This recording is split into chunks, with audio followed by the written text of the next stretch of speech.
Well, everyone, it's time for another video, and this time I'm talking about 5 years of Criterion. It's been about 5 years since I've started collecting this style of DVDs and Blu-rays, and they're still well done today, and they're well known for being very detailed in their extras, their commentaries, and their great picture and sound quality. And my 50th one just came in the mail. Beauty and the Beast, the original from the 1940s. I've been looking forward to seeing this one for a while. I'm a big fan of the original story, and of course the Disney version. A lot of other Disney specials, not Disney, but TV specials that used that story I have enjoyed. But instead of going through like all 50 of my DVDs and Blu-rays, I'm going to stop and talk uh, about four of my favorites. The first one is Clump from 1995. Okay, good thing they got the dates on this. Uh, this is like one of the. I'm not the biggest fan of R. Crumb, of his style and stuff like this, but this is a very fascinating documentary about his family, his art, and basically like what he creates. And it is definitely like one of the most intriguing documentaries ever, really about like how three brothers used art to escape the drama at home, and like only one became famous off of it. And the next one is The Great Dictator, Charlie Chaplin's first sound film, and honestly, I consider it like one of his best. And I love like this little orientation.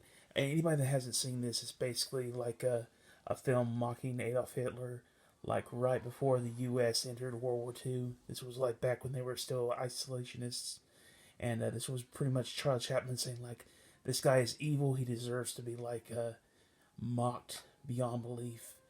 And although Chaplin said like decades later, if he hadn't really known what was going on in Nazi Germany, he wouldn't have made this movie. It's still like one of the funniest films, and the ending is often used on YouTube as like the greatest movie moment of all time. So like that's saying a lot, man. And the next one is Burden of Dreams, which is the telling of Warner Herzog's film Fitzcarraldo, I think is the name of it.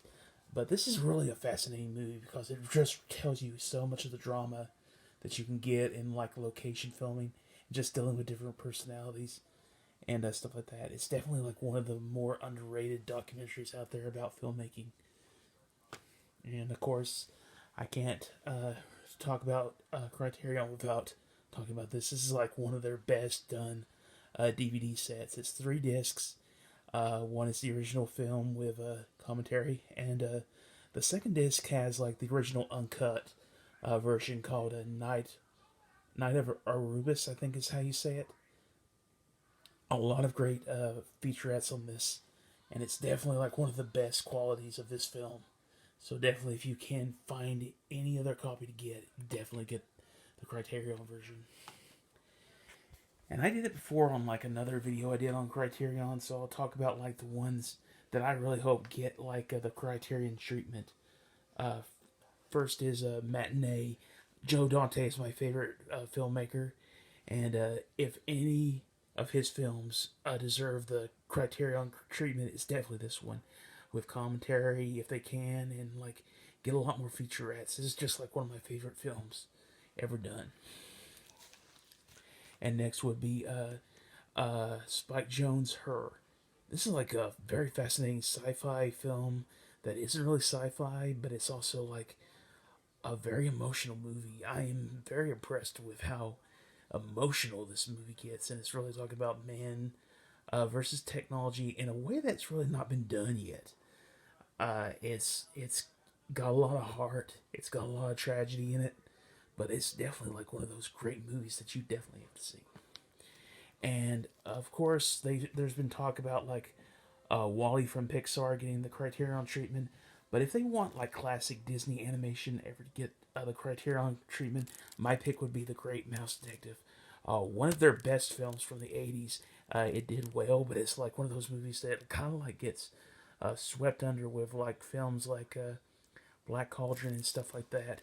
But I love this as a kid, and it's still like one of my favorite Disney animated films. So definitely one that I would want to get the Criterion treatment. So that's my talk.